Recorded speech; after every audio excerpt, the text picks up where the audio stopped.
Good evening. Welcome to Lodi and the World. It's been a little bit of a while.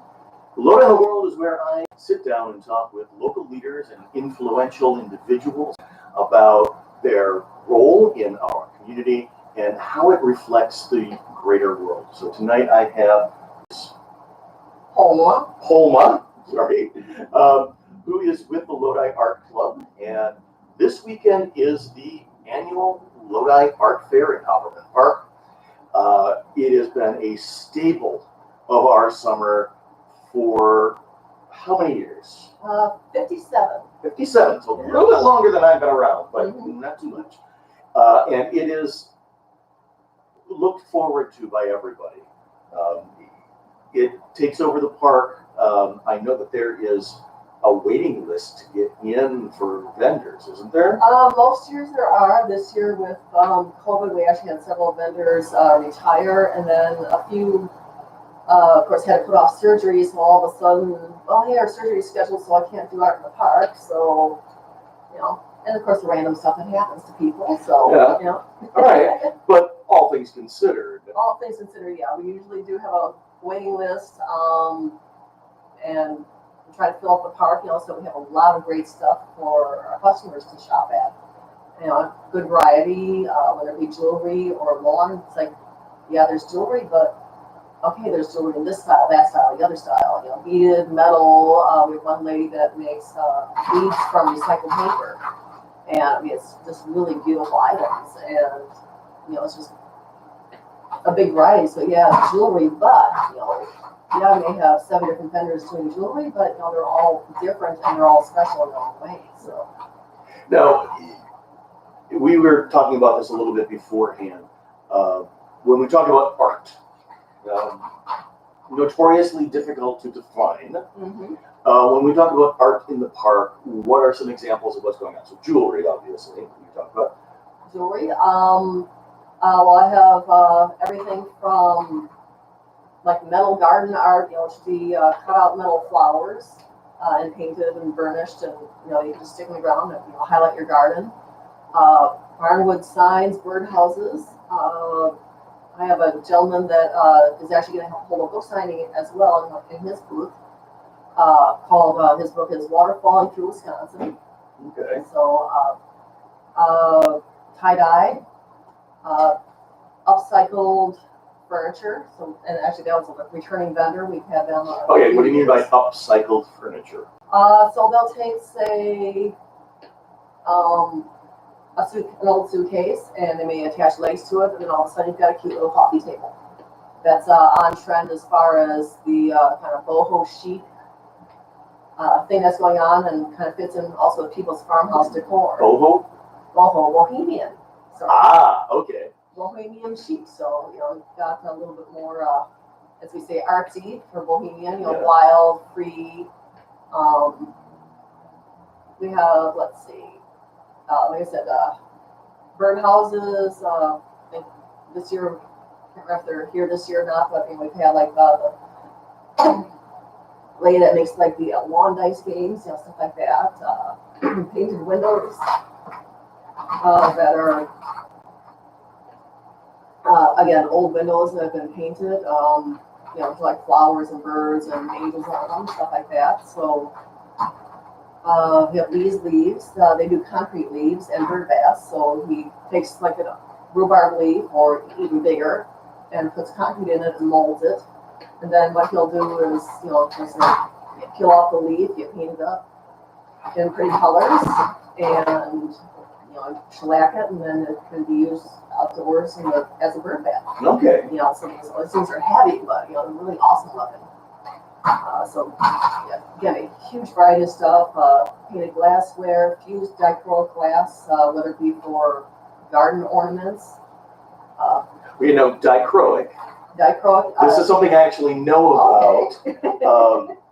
That dichroic glass reflects one color and refracts another. Yes. It's actually used in the industry that I work in. Oh, okay, neat. So it's a very interesting way of doing things. And if I can tangent off for a bit, I had a gentleman call at work it was last Christmas, and asking about could we supply him with scraps. And we don't make it here, it's done down in Austin, Texas, or another plant. But he says, I make these sculptures for presidents and kings and billionaires, and I can't find this glass anywhere.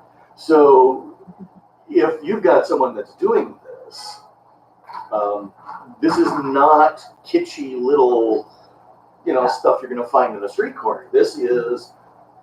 It's very well done, very beautiful pieces, whether it be, a small pendant that is made, or whether it be, a good sized garden ornament or garden sculpture. Again, they'll may combine long glass objects with like copper wires and metal, just to really make it fancy and pretty.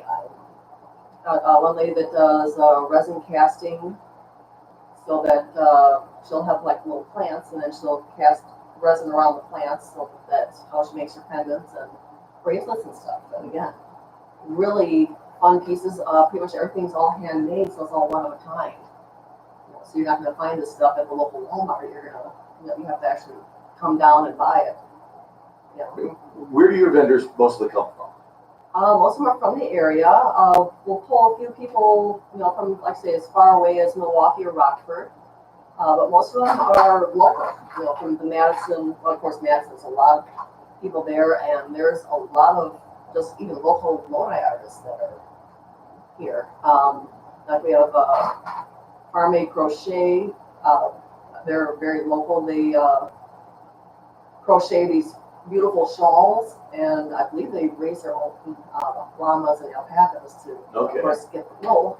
So, Is that the ladies that own the alpaca? It's not the alpaca store, it's somebody else. Like I said, so I'm not sure they're entirely Lodi local, but they are definitely local from the area. Okay. So they might be there for us. Like I said, without their application in front of me, I've got like almost 50 vendors, so I've got... That was going to be my next question, is how many vendors do you have? 50 in that park is going to take the whole park. A chunk of it. Not quite the whole park. We've got a couple spots still open, but yeah, it takes a good chunk of the park. We just kind of spread out one big kind of triangular circle thing. Two conflicting objects. But if you know the park, it's kind of triangular shape. You kind of run around it in a loop and can go through it, and so you can pass through and see all the vendors. And of course, it's a beautiful park to begin with. Our people love saying, "Oh, this is such a wonderful park. I remember it's so nice and shady and all that, and the creek running through it." And that's going to be, I think, a big issue this weekend. That it's shady. Yes, it's great that it's shady, because yes, it's supposed to be very warm out here, and we got water for our vendors because we want to keep them happy, as well as we have the ice cream truck from Susan's Ice Cream, who some of you may have seen her running around town. Yep, I've seen her. I have yet to talk to her, but yeah, I have chased her down in the past. So, no, is there other anything else that for refreshments that? We do have a kettle corn vendor, Bubblets. I don't know where they come from, but they've been in there in the past. So, if you have come to our show in the past and bought the kettle corn, come on out because they are there again. They'll also have fresh squeezed lemonade. So, very excited to have them because I didn't think I was going to have them, and so I'm very excited to have them this year because people love their kettle corn. You'll see people eating it all day as they're going through and checking out our vendors. And again, there's a lot of stuff to check out. We got upcycled like barn board signs. So people have gone out and found old wood and put signs on them, whether it be sayings or paint them, with say the American flag, or again, another gentleman actually makes birdhouses out of them. So a couple different birdhouses if you're interested. And this is, I've noticed that this has become a lot more, I don't want to say trendy, popular, common to have these more rustic type of things. I see signs all over. I see just welcome and simple things like that. Have you seen a change over the years? How long have you been doing this? Have you been associated? Well, I've been associated with it for, I don't know, about 5 years maybe, Okay. give or take. And I mean, of course, I was going to it, a long time ago too, when I was younger. That's what you do when you're in Lodi. July 4th weekend, you go out to the art show and see what's there. So yeah, it's changed. Like now the trendy thing is farmhouse decor. So it's, an older house, you want things to fit in, a little bit more antique, but not necessarily antique. So like something like this globe might actually fit in pretty well. Whereas, the glass and metal coffee table, not as much. So, stuff like that.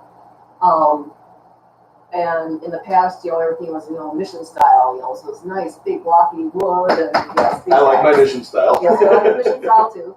But, styles evolve over time. I mean, everybody remembers the decor of the 60s, which was Unfortunately. vastly different from the 50s. Yeah. And, again, it just changes over time, about every. So we're not going to be seeing any avocado kitchen sets? That's a possibility, because there is, again, a gentleman that does, fun things with found objects, whether it be an old table or something like that. So there could be an avocado table there. I don't know. It's whatever they bring. But yeah, probably not the refrigerator, no. So things have evolved in the items themselves. How have the vendors evolved?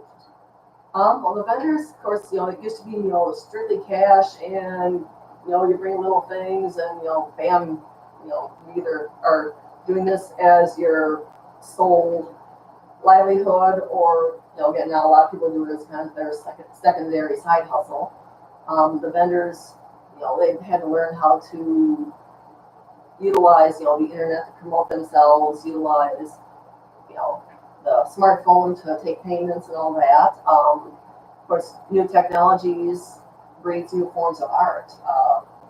It used to be you had carved gold, but you carve it out by hand. Well, now you pop the wood on the lathe and go through that and finish it. I mean, it's still beautiful, but it's made a totally or slightly different way. Again, quite a bit easier than having to do everything completely by hand. So, and then art-wise, just so many fun things. Like 10 years ago, nobody had ever heard of alcohol inks. I've never heard of alcohol inks. Alcohol inks are, well, basically it's ink and alcohol, but it's kind of a really thin paint or a really thick ink. Is kind of how it.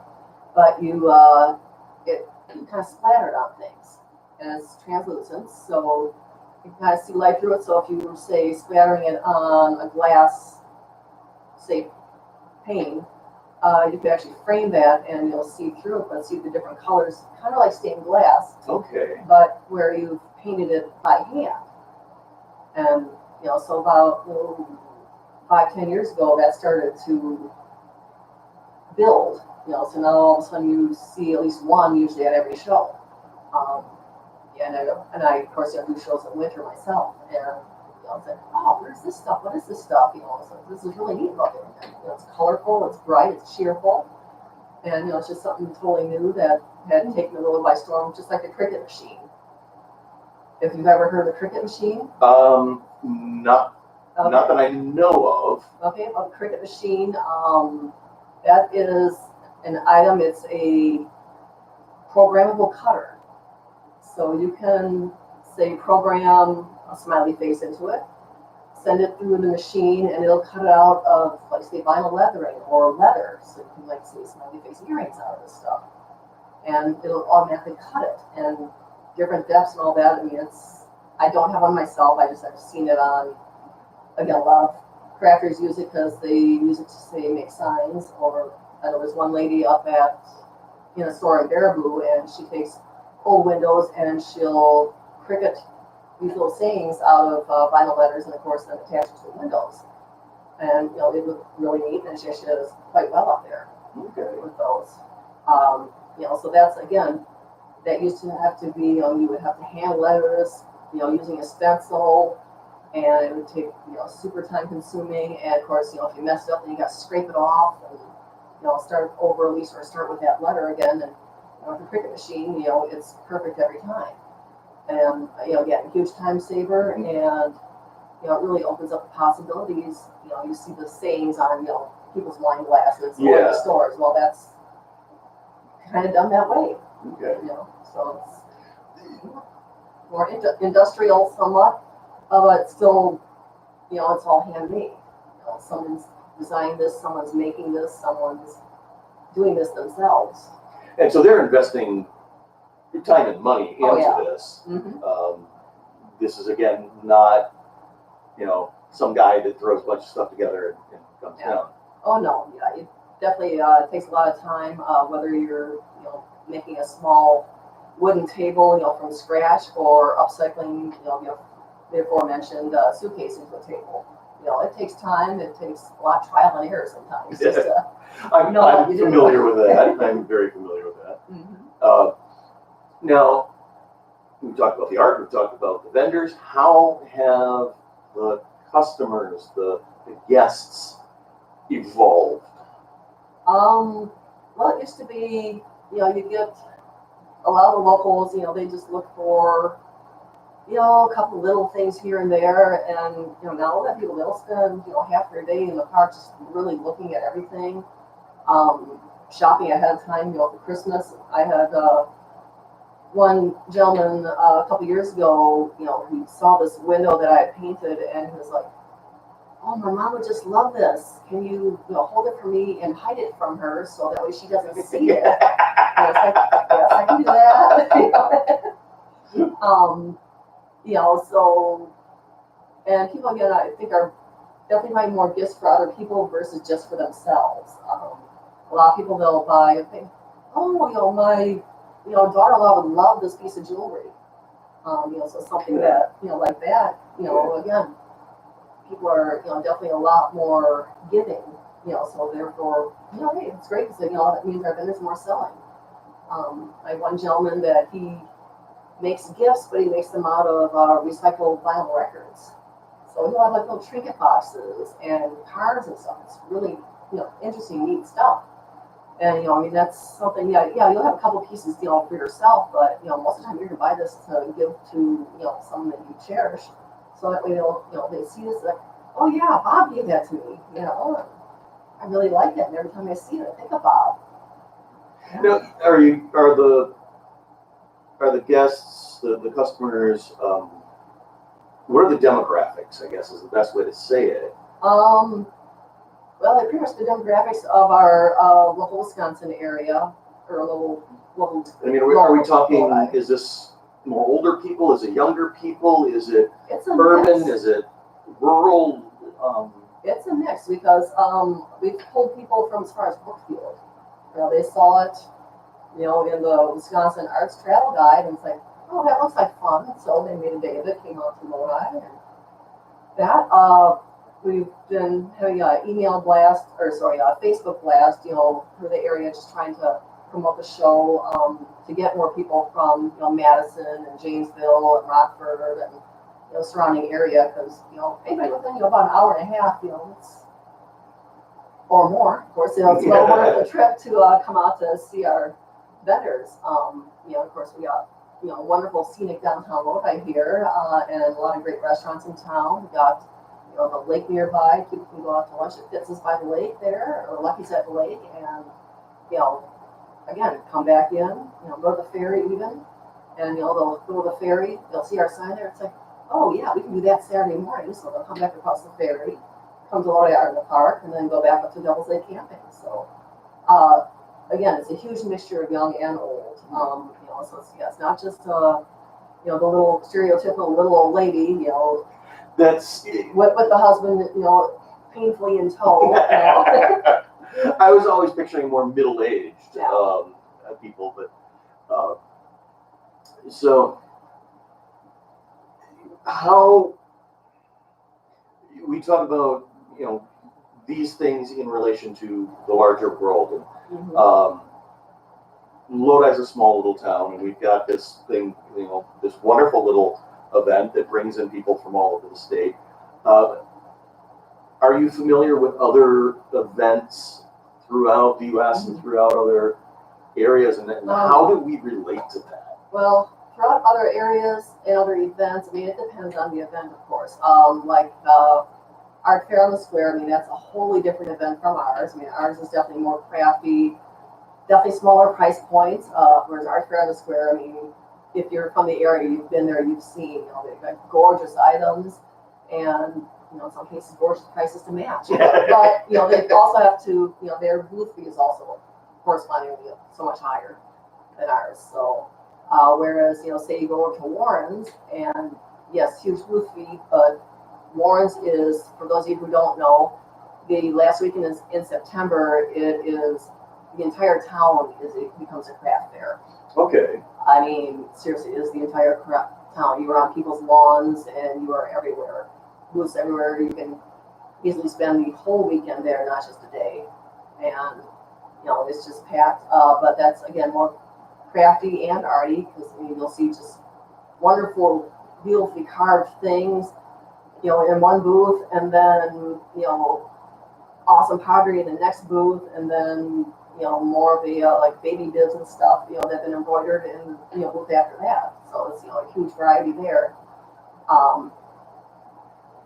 And again, ours, we kind of fit right in there with that, where we have a huge variety. And other areas, I was at kind of like an art fair on the square down in Des Moines one time, and it's just mile after mile of just beautiful artwork, and a lot of paintings, a lot of pottery, and just wonderfully done. And again, there's massive crowds there, which they deserve it. Mm-hmm. They have wonderful artwork there. And when people are putting themselves out there to try to sell their stuff, it takes a lot of courage and takes a lot of time, patience, and basically just really sticking with it and think, yes, I can sell my stuff.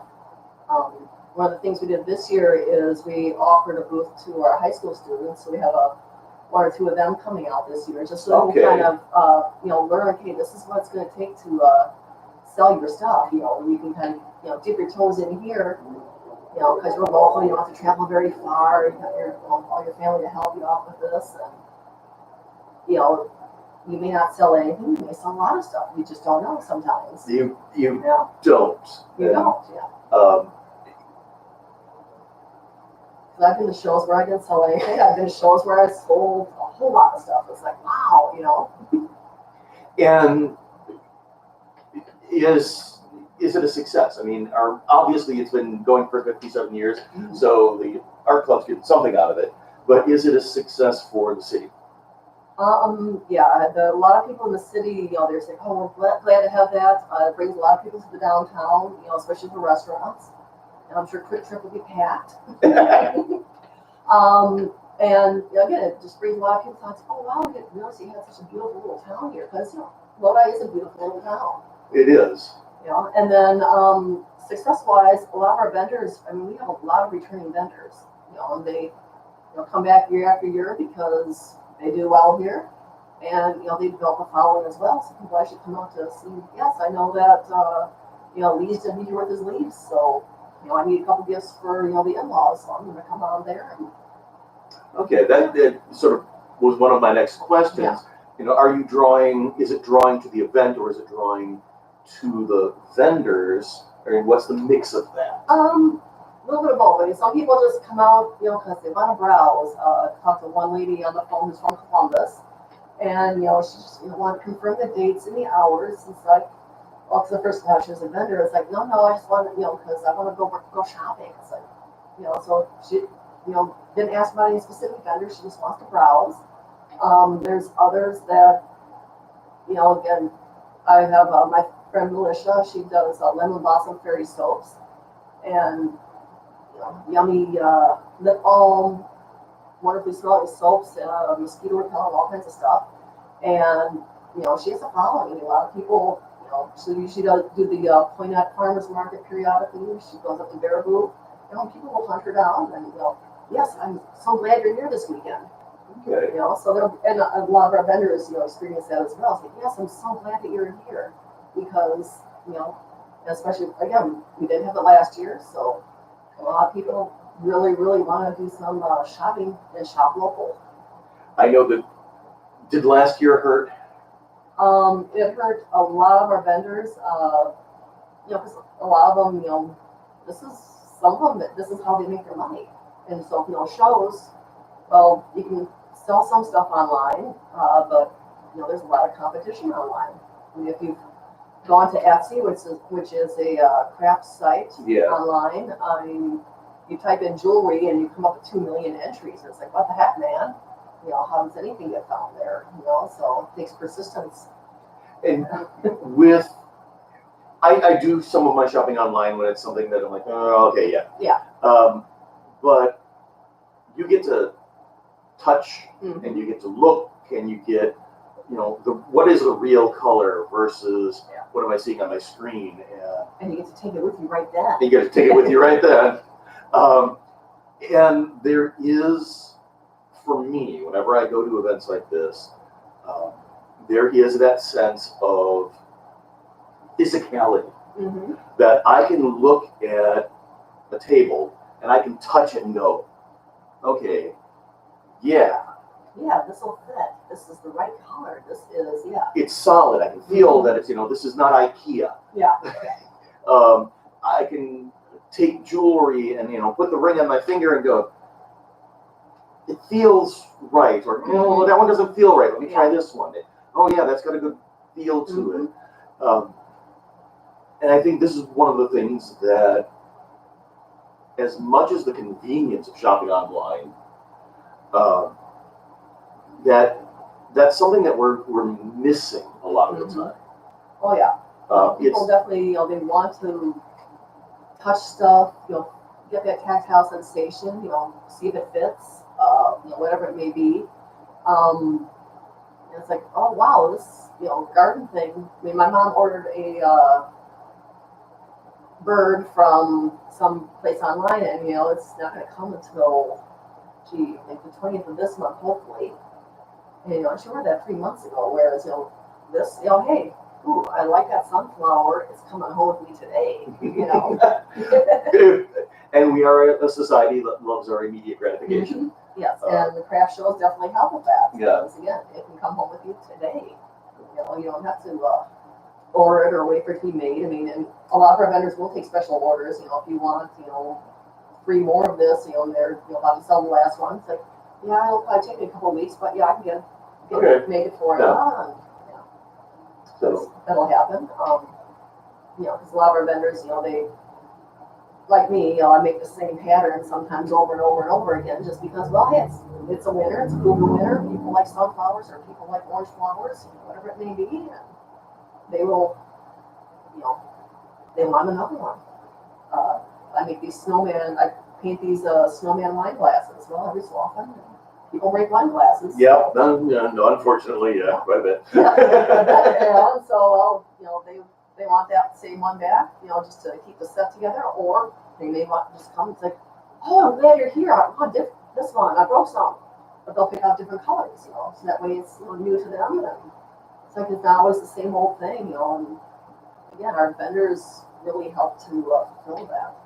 And, we have a lot of great vendors, a lot of like wood decor, garden art. I have one lady that she's been coming for quite a few years. She makes these fold-out paper scrapbooks.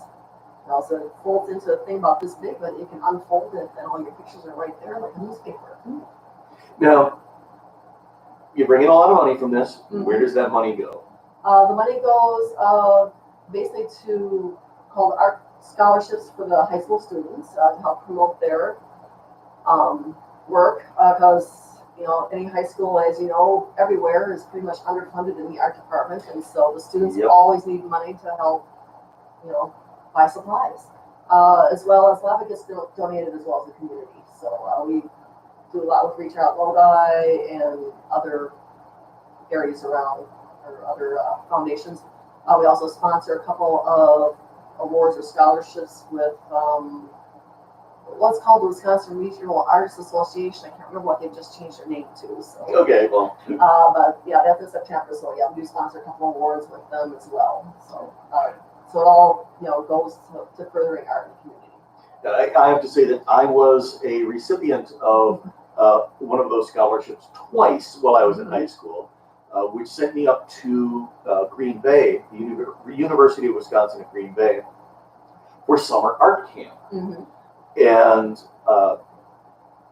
it was an absolutely amazing experience to go up there, and not only as I think it was a freshman and sophomore maybe, not only to experience going into a college environment and having art classes from college professors. I, 16 years old, I'm like, oh wow, but the people that I met there, I still remember some of those personalities and the experiences that I had. It's amazing, and the techniques that I learned, the experiences, getting away from home for a week is of course wonderful. Oh yeah.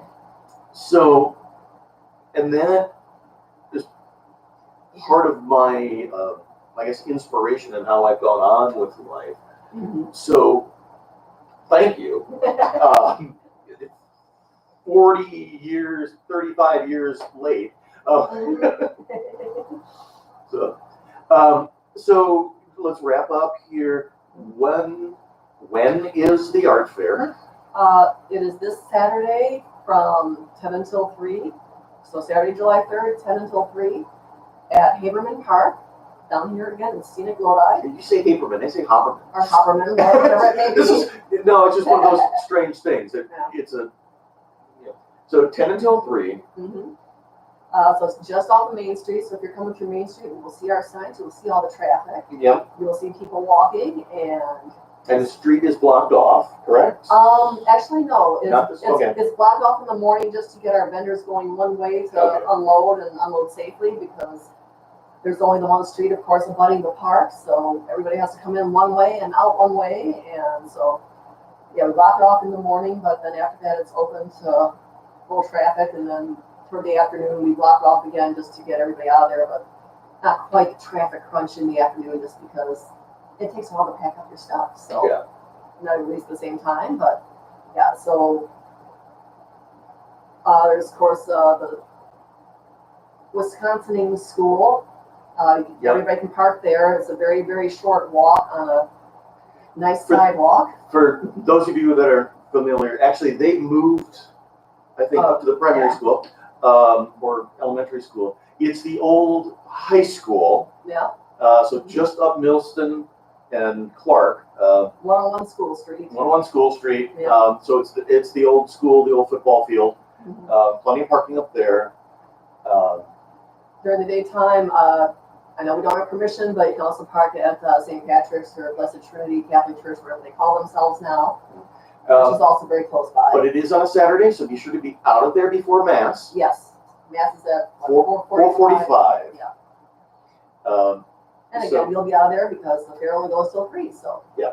But we just want to, make sure we're good. All right. So thank you very much for coming down. Thank you for having me. If you're watching this, let people know. Unfortunately, this is going to go in the Sunday edition for the big viewing, which is a day too late. So I'm going to let some people know who will hopefully let some people know. You please do the same. Thank you for being here today. Thank you for watching, whether live or later. And you're going to see at the end of this, there's going to be a little box in front of me that goes to some of our earlier videos. And there's going to be a little circle in front of her to click to subscribe. So the next time we've got one of these, you'll get a notice saying, hey, go watch what we're doing. Thank you very much.